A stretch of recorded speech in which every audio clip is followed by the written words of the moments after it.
Hello friends, कैसे हो आप? मुझे आशा है आप बहुत ही अच्छे होंगे। हम लोग सीमेंट पढ़ रहे हैं और इस वीडियो से हम शुरू करेंगे कि सीमेंट पे कितने सारे टेस्ट किए जाते हैं और वो किस किस चीज के लिए टेस्ट किए जाते हैं। तो चलिए हम शुरू करते हैं सीमेंट में जो टेस्ट किए जाते हैं उनको पढ़ना। ठीक है, आइए चलिए शुरू करते हैं। तो सीमेंट का जो टेस्ट किया जाता है उसके अंतर्गत हम लोग देखेंगे फिजिकल टेस्ट। सीमेंट पे फिजिकल टेस्ट के अंतर्गत कौन कौन से टेस्ट किए जाते हैं। तो ये जो फिजिकल टेस्ट है ये IS 4031 के अंतर्गत किया जाता है। फिजिकल टेस्ट को IS 4031 के अंतर्गत किया जाता है। ठीक है, तो फिजिकल टेस्ट के अंतर्गत सबसे पहले चलिए देखते हैं क्या है फाइनेस टेस्ट। फाइनेस टेस्ट, तो फाइनेस टेस्ट में क्या होता है, इस टेस्ट द्वारा सीमेंट के कणों की फाइनेस ज्ञात करते हैं, मतलब कि सूक्ष्मता पता करते हैं कि वो कितना महीन है फाइनेस टेस्ट के अंतर्गत। ठीक है, तो यहाँ पे आप लोग लिख लीजिएगा फाइनेस टेस्ट, और यहाँ पे लिखा है इस टेस्ट के द्वारा सीमेंट के कणों की फाइनेस ज्ञात करते हैं। तो फाइनेस जो होता है वो 3 विधियों से हम लोग ज्ञात करते हैं। सीमेंट की जो सूक्ष्मता है वो हम लोग 3 विधियों से ज्ञात करते हैं। देखिए, सूक्ष्मता इसलिए ज्ञात किया जाता है फाइनेस की पता चल सके कि मतलब कि रिएक्शन होगा तो जितना ज्यादा सूक्ष्म रहेगा उतना ज्यादा तेजी से रिएक्शन होगा और वो स्ट्रेंथ उतनी जल्दी प्रदान करेगा। तो इस वजह से उसको पता किया जाता है कि वो कितना महीन है कितना मोटा है। ठीक है, तो फाइनेस टेस्ट हो गया और इसमें जो है 3 विधियों से ये किया जाता है। पहला है सीव एनालिसिस, SIEVE, सीव एनालिसिस। तो सीव का मतलब होता है चालनी, जो हम घरों में आटा चालते हैं वैसी ही चालनी रहती है। तो ये किया जाता है, सीव एनालिसिस किया जाता है on the basis of particle size, मतलब कि कणों के साइज के आधार पे जो है सीव एनालिसिस किया जाता है। आप लोग चालनी ऐसे चालते होंगे घरों में, गेहूं चाला जाता है, चावल चाला जाता है, या और भी बहुत सारी चीजें होती हैं, आटा भी चाला जाता है। तो आटा तो आप लोग देख रहे होंगे कि पाउडर के रूप में है, ठीक है, पाउडर फॉर्म में है, लेकिन अगर आप उसको ध्यान से देखेंगे तो उसके बहुत ही छोटे छोटे पार्टिकल होते हैं, वो एकदम बहुत ही बारीक पार्टिकल होते हैं, वो एक एक कण होते हैं, इतने छोटे कण होते हैं कि लगता है कि जैसे पाउडर ही है। ठीक है, तो पाउडर ही होता है लेकिन उसके उतने छोटे छोटे क्या होते हैं, कण होते हैं। ठीक है ना, तो इसी तरह से सीमेंट भी क्या होता है, पाउडर फॉर्म में होता है लेकिन वो छोटे छोटे कणों से मिलकर बना होता है पूरा। तो इसमें हम जो है पार्टिकल की साइज, वो जो पाउडर फॉर्म में जो कणों का जो साइज है वो हम पता करते हैं सीव एनालिसिस के द्वारा, कि उसके जो पार्टिकल के कण हैं वो कितने बड़े हैं या कितने छोटे हैं। तो ऐसे हम सूक्ष्मता ज्ञात कर लेते हैं। ठीक है, फाइनेस पता कर लेते हैं इसकी। फिर air permeability test, air permeability test करते हैं सूक्ष्मता पता करने के लिए, और ये नर्स एंड ब्लेंस मेथड द्वारा करते हैं। कौन सा मेथड है, नर्स एंड ब्लेंस मेथड। आपको एग्जाम में पूछेगा, हमेशा पूछेगा, ये वाला क्वेश्चन बहुत इंपॉर्टेंट है कि एयर परमेबिलिटी टेस्ट जो है किस ऑपरेटर से करते हैं। ठीक है, तो या तो पूछेगा कि एयर परमेबिलिटी टेस्ट जो है किस मेथड से करते हैं। तो वहां पे नर्स एंड ब्लेंस मेथड नहीं दिया रहेगा, केवल जो है ब्लेंस मेथड दिया रहेगा, या ब्लेंस टेस्ट दिया रहेगा, या ब्लेंस ऑपरेटर्स दिया रहेगा। ठीक है ना, तो इस चीज को ध्यान में रखेंगे।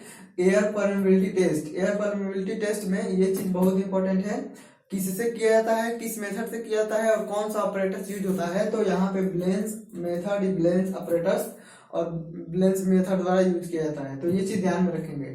ठीक है, तो एयर परमेबिलिटी टेस्ट और सेडिमेंटेशन मेथड या वैगनर टर्बिडिटी टेस्ट, कौन सा, WAGNER, वैगनर टर्बिडिटी टेस्ट। तो सेडिमेंटेशन मेथड में और एयर परमेबिलिटी टेस्ट में हम कणों के पार्टिकल का साइज नहीं पता करते हैं, हम लोग पार्टिकल का जो पूरा सरफेस एरिया है वो पता करते हैं, और सरफेस एरिया हमें जब पता चल जाता है तब हम कणों की साइज जो है पता एवरेज करके पता निकाल लेते हैं कि कणों की साइज जो है इसमें कितनी है। इसको मैं समझा देता हूं कि कैसे पता लगाते हैं। देखिए,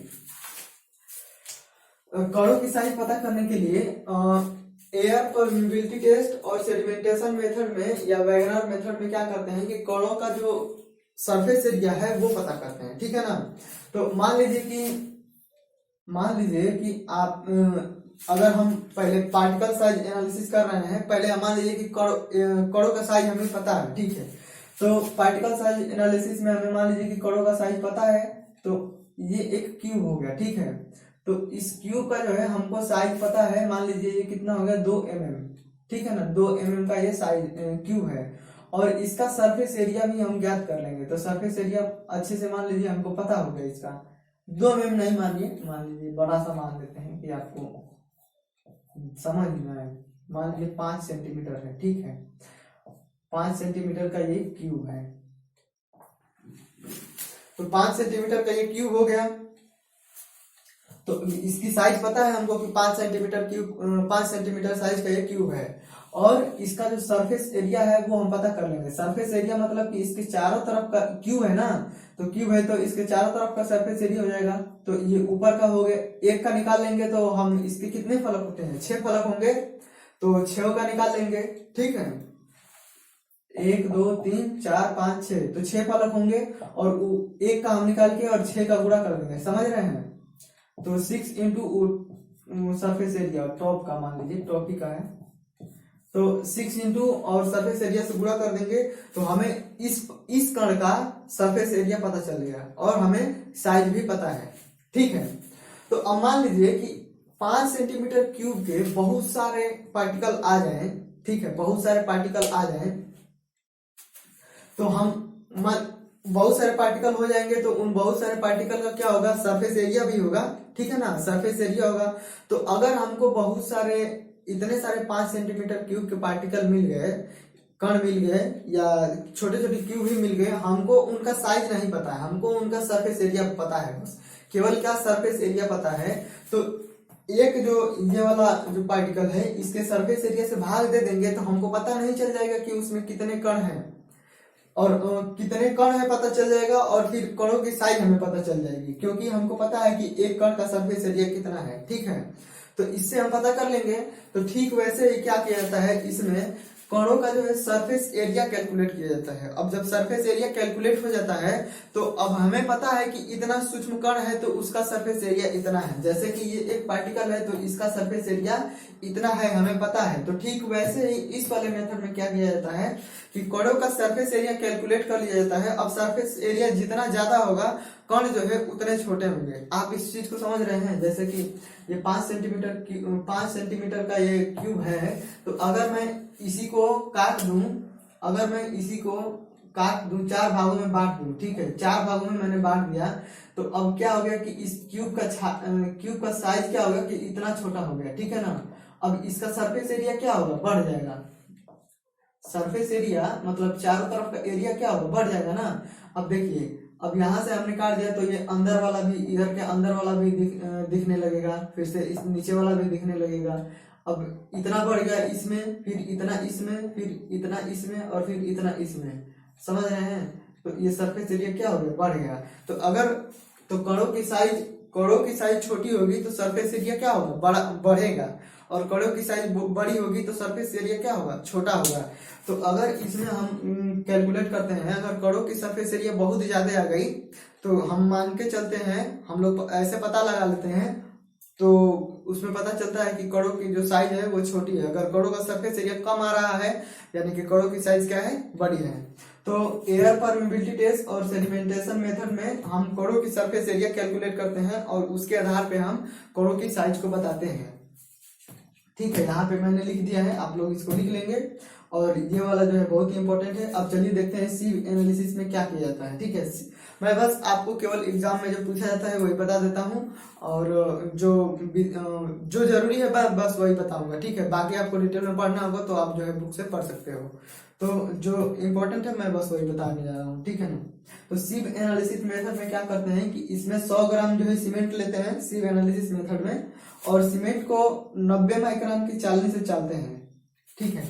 90 माइक्रोन की चालनी से जो है चालते हैं, और इसको 9 नंबर की चालनी भी बोलते हैं, ठीक है। 9 नंबर की सीव द्वारा 15 मिनट तक जो है चालेंगे, और बचे हुए कणों के प्रतिशत के आधार पे हम ज्ञात कर लेंगे, ठीक है, कणों का फाइनेंस कितना है। तो हमने एक चालनी लिया और उसमें 100 ग्राम सीमेंट को रखा और 15 मिनट तक अच्छे से उसको चाला, और चालने के बाद जो चालनी में शेष बचा रह जाएगा उसका हम परसेंटेज निकाल लेंगे। परसेंटेज कैसे निकालते हैं, जो बचा रह गया, मान लीजिए कि बचा रह गया W1, और हमने टोटल सीमेंट लिया था 100 ग्राम और इंटू 100, तो जो बचा रहेगा वही क्या हो जाएगा, परसेंटेज हो जाएगा, ठीक है ना। जो बचा रहेगा वही क्या हो जाएगा, परसेंटेज हो जाएगा। तो उसके आधार पे हम कैलकुलेट कर लेंगे। तो ये सीमेंट है, अलग अलग टाइप के सीमेंट है। और रिटेल्ड परसेंटेज मतलब कि चालने के बाद 15 मिनट चालने के बाद जो उसके ऊपर सीमेंट बचा है वो कितना होना चाहिए, तो ये स्पेसिफाई किया गया है कि कितना होना चाहिए। तो देखिए, ऑर्डिनरी पोर्टलैंड सीमेंट ओपीसी इसको बोलते हैं, ऑर्डिनरी पोर्टलैंड सीमेंट, और इसको बोलते हैं लो हीट सीमेंट, ठीक है ना। ये है लो हीट सीमेंट। तो इसके लिए हम लोग 40 से चलेंगे तो बचा हुआ जो शेष सीमेंट है वो जो है 10% से अधिक नहीं बचना चाहिए। अगर 10% से अधिक बच रहा है यानी कि सीमेंट की पिसाई जो है सही से नहीं की गई है, वो अच्छा यूज करने के लिए अच्छा नहीं है, ठीक है, उसको रिजेक्ट करेंगे।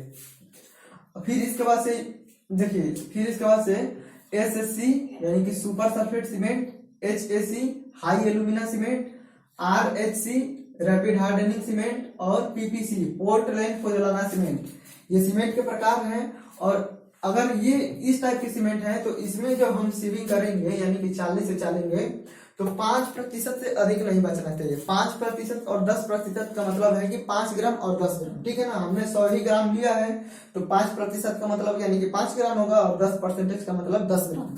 तो इतने से अधिक जो है बचना नहीं चाहिए। अगर बच रहा है तो वो अच्छा नहीं है, ठीक है, तो उसको हम रिजेक्ट करेंगे, ठीक है। तो ये हमने सीव एनालिसिस देख लिया। अब देखिए air permeability test. Air permeability test जो है ली एंड नर्स ऑपरेटर्स द्वारा किया जाता है, ठीक है ना। Air permeability test Lee and Nurse operators द्वारा किया जाता है। इसको मैं ऑपरेटर्स को यहाँ पे लगा दूंगा, आप लोग देख लीजिएगा। और इस ऑपरेटर्स के जो है मुख्य रूप से 3 भाग होते हैं। पहला होता है परमेबिलिटी सेल। सेल का मतलब होता है कोष, ठीक है, हम कोष बोलते हैं। जैसे कि मान लीजिए कुछ पिंजरा हो गया या कुछ लॉकर हो गया तो उसको एक कोष बोला जाता है जहाँ पे किसी चीज को रखा जा सके, ठीक है ना। तो परमेबिलिटी सेल होता है जिसमें हम सैंपल को रखते हैं। फिर इसके बाद से फ्लोमीटर होता है हवा का प्रवाह मापने के लिए। फिर इसके बाद से मैनोमीटर होता है प्रेशर डिफरेंस ज्ञात करने के लिए। मैनोमीटर से हम लोग प्रेशर डिफरेंस ज्ञात करते हैं। ये चीज हम फ्लूइड मैकेनिक्स में पढ़ेंगे, आप लोग पढ़े होंगे फ्लूइड मैकेनिक्स में। तो मैनोमीटर जो है प्रेशर डिफरेंस ज्ञात करने के लिए किया जाता है। तो ये जो Nurse and Blaine operators Lee and Nurse operators जो होता है उसके ये 3 भाग होते हैं। फिर से टेस्ट के बाद जो प्राप्त रीडिंग के आधार पे अब जब हम टेस्ट करते हैं तो जो रीडिंग होता है उसके आधार पे सीमेंट का सरफेस एरिया कैलकुलेट करते हैं। और सरफेस एरिया कैलकुलेट करते हैं तो हमें अंदाजा चल जाता है कि इसमें कणों की साइज महीन है या मोटे कणों की साइज है। लास्ट टेस्ट है वैगनर टर्बिडिटी टेस्ट। तो ये जो टेस्ट होता है ये सेडिमेंटेशन पर आधारित होता है। जो लास्ट वाला टेस्ट है ये किस पे आधारित होता है, सेडिमेंटेशन पे आधारित होता है। और इसमें क्या होता है कि कंटेनर होता है एक और उसमें केरोसिन ऑयल होता है। केरोसिन ऑयल मतलब कि किरासन तेल, जो हम लोग गांव में बोलते हैं किरासन तेल, वो तो अब बंद ही हो गया है। तो कंटेनर में क्या होता है किरासन तेल भर के और उसमें सीमेंट सैंपल को जो है डाल देते हैं। जो सीमेंट का सैंपल हम लोग ले रहते हैं उसमें डाल देते हैं और उसमें से प्रकाश की किरण को जो है पास कराते हैं। एक कंटेनर लिया हमने, उसमें केरोसिन ऑयल है और उसमें हमने जो सैंपल हमको लेना था उसने हम सैंपल को डाल दिया है और एक तरफ से हम लोग प्रकाश की किरण उससे पास करा रहे हैं, उससे होकर प्रकाश की किरण जा रही है और दूसरी तरफ पे जो उसकी रीडिंग आती है उसको जो है फोटो इलेक्ट्रिक प्लेट द्वारा जो है मेजर कर लेते हैं। अब जितनी प्रकाश जाएगी तो उसमें क्या है केरोसिन ऑयल में सीमेंट के कण गए हुए हैं, ठीक है, तो वो कुछ जो है रोक लेंगे, कुछ एब्जॉर्ब कर लेंगे, तो दूसरी तरफ जो रे पास होकर आएगी वो जितना जा रही है उतना नहीं आएगी, उससे कम आएगी, ठीक है ना। तो फोटो इलेक्ट्रिक प्लेट द्वारा क्या करेंगे उसको डिटेक्ट कर लेंगे, मेजर कर लेंगे और मेजर करने के बाद से हम गणना द्वारा पता कर लेंगे कि जो है इसका सरफेस एरिया जो है कितना है, ठीक है। तो यहाँ से जो है सरफेस एरिया पता चल जाता है।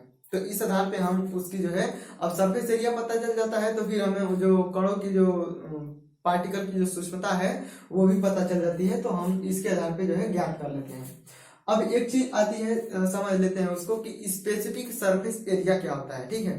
स्पेसिफिक सरफेस एरिया क्या होता है, तो 1 ग्राम सीमेंट के सरफेस एरिया को ही क्या बोलते हैं स्पेसिफिक सरफेस एरिया कहते हैं और इसे सेंटीमीटर स्क्वायर पर ग्राम या मीटर स्क्वायर पर केजी में क्या करते हैं अभिव्यक्त करते हैं या एक्सप्रेस करते हैं, ठीक है। एक्सप्रेस मतलब होता ही है अभिव्यक्त करना। तो सीमेंट के लिए ही नहीं चाहे कहीं भी कोई भी डिफिनेशन देना हो तो वही है कि यूनिट मास के जो सरफेस एरिया होगा उसे ही हम क्या बोलेंगे, स्पेसिफिक सरफेस एरिया बोलेंगे। यूनिट, अगर कहीं पे भी यूनिट शब्द आ रहा है, ठीक है, यूनिट तो एक तो होता है मात्रक, हम लोग लिखते हैं कि इसका मात्रक, जैसे द्रव्यमान का मात्रक किलोग्राम हो गया, लंबाई का मात्रक मीटर हो गया, और वेलोसिटी का मात्रक हो गया मीटर पर सेकेंड हो गया, तो वो तो एक यूनिट हो गया, मात्रक हो गया, ठीक है। और यहाँ पे जो यूनिट, अगर कहीं पे यूनिट लिखा है, ठीक है ना, यूनिट इतना करने पे, यूनिट उतना करने पे, तो यूनिट का मतलब होता है कि 1। अब यूनिट का मतलब 1 हो गया, तो अब चाहे आप इसके आगे कोई सा भी मात्रक लगा लो, ठीक है, यूनिट ग्राम, यूनिट केजी, यूनिट क्विंटल, मतलब वो जो है जिस रूप में, मतलब जिसमें मापा जा सकता है वो चीज आप लगा सकते हो, चाहे लंबाई में, चाहे केजी में, चाहे वॉल्यूम में, चाहे फोर्स में, कहीं पे भी आप जो है यूनिट, जो है यूनिट का मतलब होता है 1। इस चीज को आप लोग ध्यान में रखना, ठीक है, कहीं पे भी यूनिट लिखे तो आप लोग समझ जाना कि उसका मतलब क्या है, 1। तो यूनिट मास, तो इसका देखिए यहाँ पे परिभाषा वही है कि यूनिट मास का जो सरफेस एरिया होगा वही क्या होगा, स्पेसिफिक सरफेस एरिया होगा। तो हम यहाँ पे सीमेंट के लिए बात कर रहे हैं, तो हम लोग सीमेंट का ले लेते हैं। अब देखिए सीमेंट कितना सूक्ष्म होता है, सीमेंट बहुत ही सूक्ष्म होता है। तो अगर हम मान लीजिए कि 1 ग्राम नहीं लेंगे, हम 100 ग्राम ले लेंगे, तो उसका सरफेस एरिया बहुत ज्यादा ना आ जाएगा, बहुत ज्यादा आ जाएगा, और इतना ज्यादा सरफेस एरिया रहेगा तो उसको कैलकुलेट करने में त्रुटियां भी ज्यादा होंगे। तो इस वजह से सीमेंट के लिए 1 ग्राम लिया गया है, ठीक है। तो 1 ग्राम सीमेंट के सरफेस एरिया का जो सरफेस एरिया होगा 1 ग्राम सीमेंट का, उसी को ही हम स्पेसिफिक सरफेस एरिया बोलेंगे। और स्पेसिफिक सरफेस एरिया को जो है सेंटीमीटर स्क्वायर प्रति ग्राम या मीटर स्क्वायर प्रति ग्राम में जो है अभिव्यक्त करेंगे, ठीक है ना। अब सेंटीमीटर, 1 सेंटीमीटर स्क्वायर पर ग्राम को अगर आप केजी में चेंज करोगे, मीटर स्क्वायर पर केजी में चेंज करोगे, तो ये 1/10 हो जाता है। तो आपको जो है पेपर में जाओगे या ऑब्जेक्टिव सॉल्व करोगे तो आपको सेंटीमीटर स्क्वायर पर प्रति ग्राम और मीटर स्क्वायर प्रति ग्राम दोनों में जो है सीमेंट का सरफेस एरिया पूछता है, ठीक है ना। तो यहाँ पे देख लेते हैं, कुछ सीमेंट है और उनका सरफेस एरिया जो है कितना है, और ये जो है सेंटीमीटर स्क्वायर प्रति ग्राम में जो है लिखा गया है, ठीक है, सेंटीमीटर स्क्वायर प्रति ग्राम में जो है सरफेस एरिया लिखा गया है। तो आपको जो है ज्यादातर जो है दोनों में ही मिलेंगे, दोनों में ही आपको मिलेंगे, मीटर स्क्वायर प्रति केजी में या सेंटीमीटर स्क्वायर प्रति ग्राम में मिलेंगे, दोनों में ही। तो जो ऑर्डिनरी पोर्टलैंड सीमेंट होता है, ऑर्डिनरी पोर्टलैंड सीमेंट, इसका जो स्पेसिफिक सरफेस एरिया होता है, यानी कि 1 ग्राम सीमेंट का जो सरफेस एरिया है टोटल, वो कितना होता है, 2250, ठीक है, ये सेंटीमीटर स्क्वायर प्रति ग्राम में है। तो ये जो ऑर्डिनरी पोर्टलैंड सीमेंट है, ये जो है इसके तीन ग्रेड आते हैं, ठीक है, 3 ग्रेड आते हैं, एक होता है 33 और दूसरा होता है 43। इसके जो है 3 ग्रेड आते हैं, एक होता है 33 और एक होता है 43 और एक होता है 53, ठीक है। और इसका मतलब है कि न्यूटन पर mm स्क्वायर, इनकी जो स्ट्रेंथ है न्यूटन पर mm स्क्वायर में है, ठीक है। तो ऑर्डिनरी पोर्टलैंड जो है तीन ग्रेड में आता है और तीनों का सरफेस एरिया जो है इतना होना चाहिए।